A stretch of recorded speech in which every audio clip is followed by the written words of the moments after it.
Welcome back to the Builders Coach Show. Man, that week went quick. It felt like yesterday that we spoke last. How are you doing today, Jessica? Yeah, I'm great. Just wanted to do a little shout out. So happy birthday to you because it's today. Thank you. Yes, doing this on my birthday. Very exciting. And happy birthday to you too. Thanks. Yeah, we had like a whole week of birthday and celebration and it just keeps going, right? It's going to be a whole month because we've got like family birthdays coming up. We have all of ours clustered together as maybe you do as well. Ours are September and it's just like a celebratory month. But I want to kick off. Big shout out to Michael and Madison in Mackay in Queensland. Won 4 awards at their local awards. New House category winner, Best Bathroom, Apprentice of the Year, and a President's Award for one of their projects as well. So congratulations, guys. Business leadership development's all about standards. And once you set the standards high in one area, you may as well do it in all of them. Yeah, that's awesome.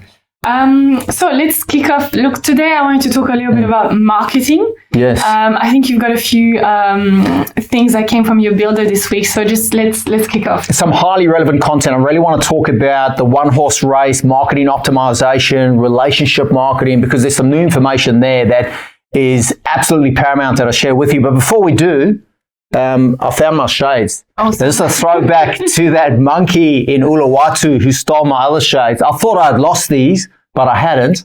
Yeah. So screw that monkey. I've still got my shades and he can have the new ones. All right. So, yes. So let's talk about marketing optimization. Before we get into that though, there's an interesting story I want to share about direct response marketing. And direct response marketing is quite simply using a question, like if you do renovating or remodeling or custom home building, it's thinking of renovating. Underneath that, you have your niche statement or positioning, local area, whatever that is, with your, renovation and extension specialist or remodeling specialist. And then thirdly is a call to action. Yeah. Call now for your free project assessment, which is taking them through your sales process and assessing whether or not they're a fit for what you do. This guy attends park runs. So I love running. This guy's an enthusiastic runner as well.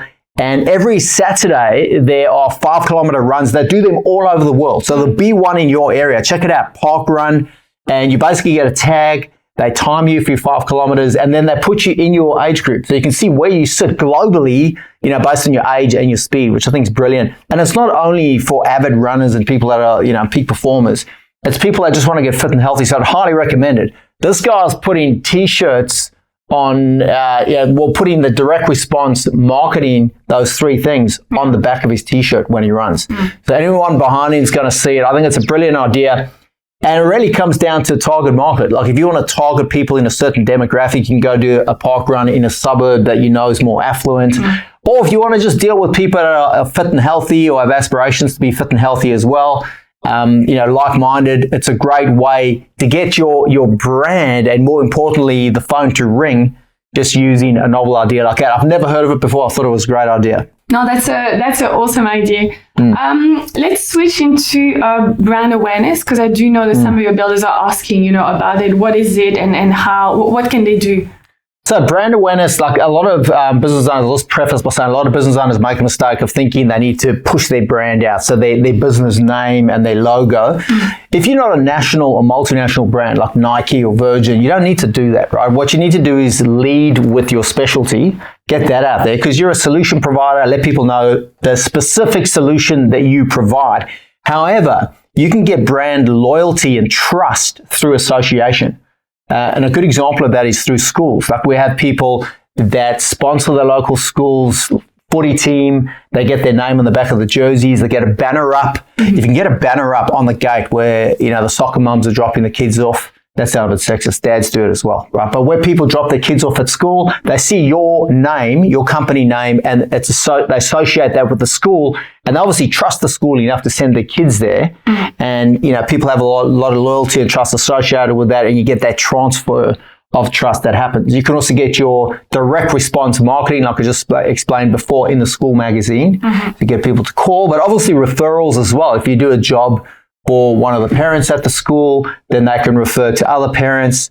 Obviously, you've got to be very careful to qualify them, though. You don't want to bring on, a toxic client and then it spreads like wildfire through the school if you're dealing with a difficult person. So just make sure that there's values alignment and they fit the mold for your ideal type of client. But there's great brand loyalty that gets transferred across all that. Celebrities is another example. If you get, and we see it all the time, celebrities promoting brands, drinks, whatever it is, you can get them for a lot cheaper than you think, especially if they are, local sporting celebrities. You can get them to, if you run an event, or to just do some video content with your brand. If you've ever done work for a celebrity, get a video testimonial. I think you've got an example from one of your clients about direct response marketing. Oh, yes, I do. Absolutely. There's a great example just from last week.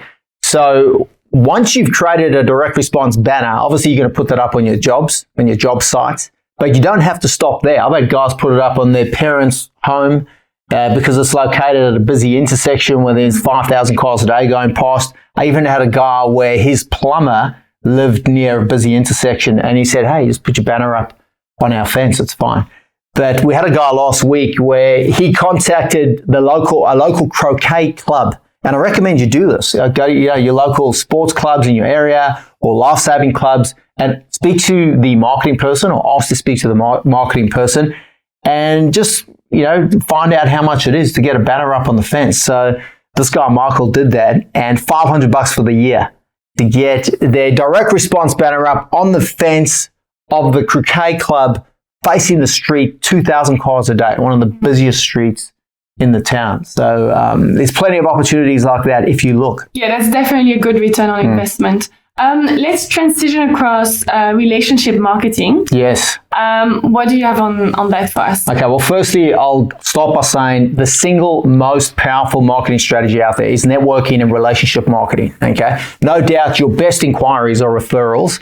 So if you can establish strong relationships with key stakeholders in your business, then you're going to get a constant stream of quality inquiries. So architects, designers, engineers, real estate agents, really seeking out, again, people with values alignment.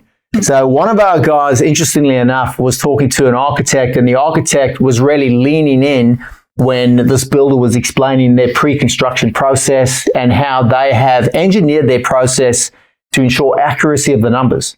So this architect had experienced a lot of pain with price shock with their clients. Clients go to them first, often still, to get the design and engineering done. Then you go to a builder to price it up. But what's happening is people are getting that design work done. It can take 12 months in these bigger projects or longer.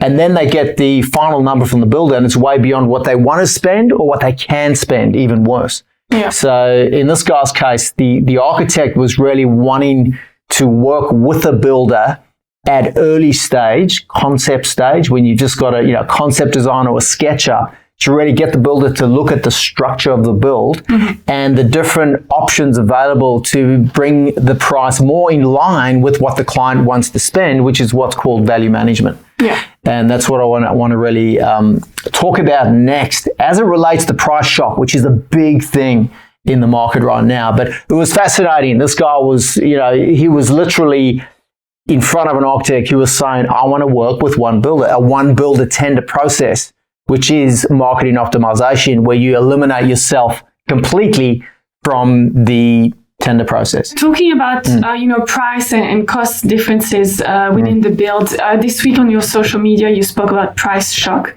Right. Can you go a little bit in details to what that is and why is it so important? Absolutely. Like, it's coming up with not just a high percentage, but every single builder I speak to. And if you're listening to this, mention it in the comments. Is this relevant to you as well? People are getting a number, a final quote number for the job, and they are shocked.